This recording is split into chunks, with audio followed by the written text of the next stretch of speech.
জগন্নাথ প্রভুকে নৌকায় তোলার পরে সুন্দরভাবে সাজানো হচ্ছে এবং প্রভুর সেই নিজস্ব রূপ, ভুবন ভোলানো রূপ, সেই রূপে প্রভুকে আজকে সবাই দর্শন করবেন। এতদিন 7 দিন ধরে প্রভুকে চন্দন চর্চিত করানো হয়েছে এবং প্রভুকে চন্দন লেপন করানো হয়েছে।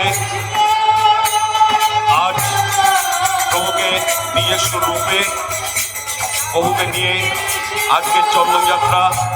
আজ চন্দনযাত্রার শেষ দিন, অর্থাৎ 7ম দিন। এই 7ম দিনে প্রভু সকলকে কৃপাবাড়ি বিতরণ করবেন। প্রভুর কৃপা সকল ভক্তের উপরে বর্ষিত হোক। জয় জগন্নাথ, জয় জগন্নাথ, জয় জগন্নাথ। জগন্নাথ স্বামী নয়ন পথগামী ভব তুমি। হে জগন্নাথ প্রভু, সকলের মঙ্গল করো, সকলকে ভালো রেখো।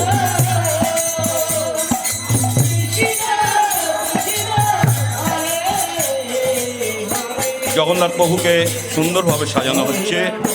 আপনারা দেখুন, মনোরম দৃশ্য, নয়ন অবিরাম দৃশ্য। প্রভুর কৃপা সকলের উপর বর্ষিত হোক। জগন্নাথ প্রভু কৃপাময়, তিনি দয়াময়, তিনি সকলকে কৃপা করবেন। জয় জগন্নাথ, জয় জগন্নাথ, জয় জগন্নাথ।